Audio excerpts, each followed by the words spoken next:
was a time, not so long ago, when the Kingdom of Valdris glowed. There was a time, not so long ago, when the Kingdom of Valdris glowed. Not from lanterns, not from fire, but from something older, something alive. Ember Stones.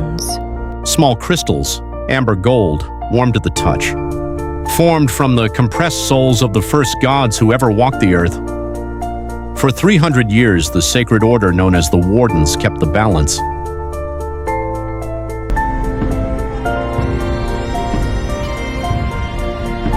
Between the world of the living and the spirit realm that pressed up against it, like breath against cold glass. They were protectors. They were scholars. They were the reason children slept soundly at night, and farmers did not fear what moved in the dark between the tree lines. Valdris was not a perfect kingdom. No kingdom ever is, but it was a lit one. And light, as it turns out, can go out very, very fast. Kael Ashborn was 19 years old the night everything changed. He was not a warden, not a scholar. Not a soldier or a noble or anyone the kingdom would have thought to look at twice. He was a stable boy. He slept under a wool blanket patch so many times it was mostly patches, smelling of hay and horse, and the particular piece of a person who had learned to be content with small things. He had a best friend named Dorian, who snored like a man twice his size. He had a book of old Warden histories found in a rubbish pile 3 years ago. Read so many times the spine had completely surrendered. He had a quiet life, a good life. The last quiet night he would ever have. It started as a feeling, the sensation of a sound, stopping, not a loud sound, the quiet kind. The background hum you don't notice until it's gone, and the silence it leaves behind is somehow louder than the sound ever was. He opened his eyes.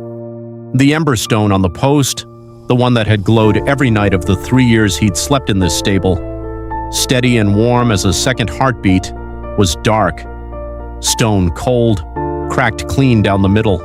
He sat up, above him. Dorian's snoring had stopped. Kael. Dorian's voice came from the upper bunk, low, strange, stripped of its usual warmth. Kael, look outside. He looked. Valdris was dark. Not the comfortable dark of a cloudy night, not the soft dark of a city settling into sleep. Dark in the way a room is dark when every candle is snuffed at once. Total, sudden, wrong. And then the screaming started. Kael ran. He didn't think about it. Thought came later, when the situation had slowed enough to allow it. In the moment there was only motion. Boots on cobblestone, cold air in his lungs, the sounds of a city fracturing around him. People poured from their homes into the streets, confused, frightened, holding dark stones in their palms as if shaking them hard enough might bring the light back. But it was the Wardens that stopped him cold. He found the first one at the mouth of Creston Street, a woman in full Warden armor, lying face up on the cobblestones, eyes open and unseeing. Her Ember Stone had burst outward from the inside, like something had reached in and simply taken whatever was inside it. She was not breathing. He found 3 more within 2 blocks, all the same, all gone, all with that same hollow crack in the center of their stones. Whatever had happened tonight had not happened to the city. It had happened to the Wardens, specifically, and it had happened to all of them, at once. Kael didn't know why his feet carried him toward the Grand Warden's tower. He had no business there. He had never had business there. Grand Warden, Aldrich Ashborn, a man whose name Kael knew from history books and public announcements and nothing more. Ashborn, the same name Kael carried. A coincidence he had long ago decided meant nothing. He had decided that a long time ago. He ran toward the tower anyway. The tower doors were open. That alone was enough to make his blood run cold. The Grand Warden's doors had not been opened to unannounced visitors in living memory. The locks had not been picked. They had been shattered from the inside. He climbed. The tower had 7 floors. Each one had told a story. First floor, the reception hall, overturned. Second floor, the records room, ransacked. Third floor, the armory, empty, not taken, gone, as if dissolved. Fourth floor, the study, and here, the story changed. On the floor, a ring of symbols burned into the stone, geometric, precise, a containment circle. Something had been summoned here, or something had broken through. He was older than Kael expected, or perhaps death simply makes people look older, strips away the energy that animates a face, and leaves only the years. Grand Warden Kael Ashborn lay on the floor of his study, as if he had simply knelt down and chosen not to get back up.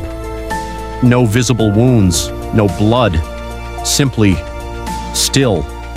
His Ember Stone ring, cracked, hollow, the same as all the others. His left hand was outstretched, in it, sealed with dark wax, a letter. Kael crossed the room. He took the letter from the dead man's hand. He looked at the front. 2 words, no title, no formal address, just, my son. His hands were shaking, not from cold. He broke the seal. The letter was written in a precise, unhurried hand. The handwriting of a man who had known this moment was coming and had chosen to meet it, calmly. It began, Kael. If you're reading this, then I was not fast enough. I had truly hoped, to find you before they found me, to sit across from you somewhere ordinary, a tavern perhaps, or a park, somewhere with noise and life and the comfortable anonymity of not being who we are. I had prepared 100 versions of this conversation in my head over the years. None of them began with a letter. I am your father. I know that you have been told nothing, because the woman who raised you knew only that you were left on her step with enough coin for your first 5 years, and a note that said your name was Kael. She was a good woman. She kept both the coin and you, and she never asked questions that might bring her answers she did not want. I was grateful for that. I am still grateful even now. I could not claim you openly. The enemies I have spent my life opposing would have found you before you were old enough to understand what they were. Anonymity was the only armor I could give you. It was not enough armor. I know that. You deserved more. You carry something in your blood called the Ember Mark. Where others carry magic in stones, external vessels, crystals, tools, our bloodline can carry it in the body itself. Absorb it, hold it, release it. Living stones, human vessels. There is a name the history books mention carefully, a name powerful people wanted you to know about, but not to dwell on, the Ashen King. What happened tonight was not an attack, it was an awakening. 3 centuries ago, he fractured his soul deliberately, bound each fragment to one of 12 Ember Stones to make himself impossible to kill. The Order sealed him, renewed the containment every generation. Tonight, someone broke all 12 simultaneously. The Order is gone, the fragments are free. He is already pulling himself back together. And the fragments rose, all 12, moving toward the same distant point, toward each other, toward him. The final section of the letter was shorter, faster. The handwriting changed slightly, same precision, but quicker now, written closer to the end. Find the blind girl in Hallow's Peak. She already knows you are coming. The blade is hidden where the first light ever fell in Valdris. You will know it when you see it. My son, my boy, I am so sorry I never got to say that to your face. Now run. He sat with it for a while. He wasn't sure how long. Time had gotten strange. He was a stable boy. These were his hands, stable boy hands. He looked at the letter again, at those 2 words at the top. They did not become smaller with repetition. They became larger. He folded the letter carefully, put it inside his jacket, against his chest, over his heart. He was still shaking. He thought he might be shaking for a long time, but he stood. He stood at the window, the dark city below, 4 million people in those dark buildings. He was one small figure in one window, looking at everything he was about to walk into. 4 million lights that needed someone to relight them. He looked at his own reflection in the cold glass. His reflection looked back at the city beyond. Then he moved. He noticed her on the way out. A figure on the rooftop directly across the lane. Gray cloak, hood down, dark hair loose around her shoulders, a mechanical device with spinning dials in one hand. She was looking directly at him. She wasn't hiding exactly. She also wasn't making any effort to be seen. She had the posture of someone who had been watching for a while and had decided that being noticed was an acceptable outcome. She looked at the device in her hand, all dials at maximum, then back at him. The particular expression of a very long plan reaching its first checkpoint. She jumped 2 stories, without hesitation, cushioned by a small burst of energy from a stone on her wrist. She landed perfectly, practiced, not her first time. She looked at the tower he had just walked out of. She looked at him. She looked at the device in her hand, and then she spoke. You came out of the Grand Warden's tower. Yes, said Kael. Did you find anything? A letter, a blade, a map. A letter. Something shifted in her expression. Relief, maybe. Good, she said. My name is Seraphine Voss. I have been looking for you for 8 months. We need to move. Chancellor soldiers will be in this street in under 5 minutes. I don't know you, said Kael. No, but your father did. And he told me, before he died, to find you, keep you alive, and not take no for an answer. She was already walking. I should mention, she said over her shoulder, I am very good at that last part. Kael looked at the dark tower, at the dark city, at the letter pressed against his chest. He followed her. He had no idea what he was walking into. Neither did she. That, at least, was something they had in common. And that is where it begins. If this is your first time here, welcome to Gaming with Braxt. I am so glad this story found you.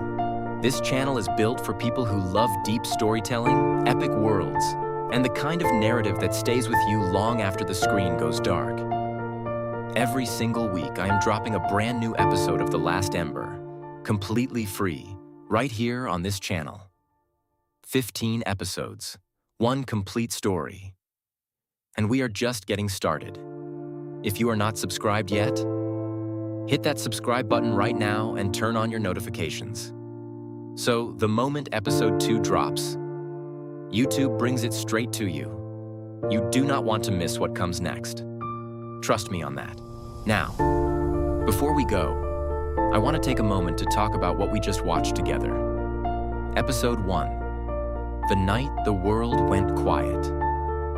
We met Kael, a 19-year-old stable boy with calloused hands and a patched blanket and a book he found in a rubbish pile. A boy with a quiet life, a good life. And then, in a single night, everything he thought he knew about himself, about his name, about his place in this world, changed. A kingdom lost its light, an order was destroyed, and a father who never got to be a father left behind the only thing he could. A letter.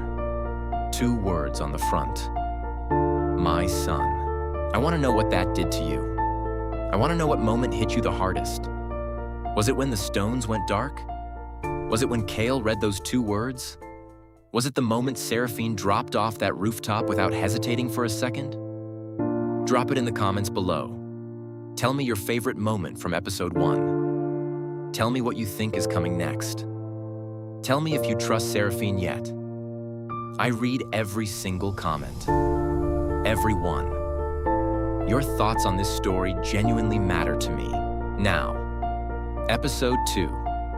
What the Blood Knows. Kael finally understands what is inside him. Seraphine reveals how close the Ashen King already is to being whole again. And Dorian has a secret. one he has been carrying for 3 years, one that connects him to the night the stones died in a way nobody expected. Episode 2 drops next week. Subscribe now so YouTube notifies you the moment it goes live. The story moves fast from here. You do not want to join us 3 episodes in. Now, a lot of you have been asking, how is this made? How does a faceless YouTube channel produce something that looks and sounds like this? I am going to be completely honest with you. I built this entire system using AI tools that are available to anyone. Free tools, paid tools with free tiers, and a workflow I put together myself from scratch. Every tool I use, every platform, every step of my exact production process. I have linked all of it in the description below. Completely free. No course, no paywall, no email required. Just click the link in the description and you will see exactly how this is built. If you have ever wanted to start your own channel, tell your own story, build something from nothing, the tools are there. Go check it out. And finally, 2 things before I let you go. First, if you are a content creator, a business owner, or anyone who needs to reach an audience beyond your current language, translation and localization services are one of the most powerful things you can invest in right now. The world is bigger than one language. Your audience is bigger than one country. If you want to know how I'm growing my reach and connecting with audiences across different markets, the link is in the description below. The team I work with handles everything. Translation, localization, audience growth strategy. Professional, reliable, results-driven. Check them out through the link below. Second, if you are building an email list, growing an online audience, or trying to reach more people with whatever you are creating, I use Leads Leap. It is free to start. It is the exact platform I used to build the audience that found this channel. Link is in the description. Sign up through my link and I will see you on the other side. Thank you for watching. Genuinely. You chose to spend 16 minutes of your life in the world of Valdris. That means everything to me. The kingdom is dark right now, but Kael is moving, and the story is just beginning. I will see you next week. Same channel. Episode 2. What the Blood Knows. Subscribe. And stay close to your inbox. Take care of yourselves, and I will see you in Valdris.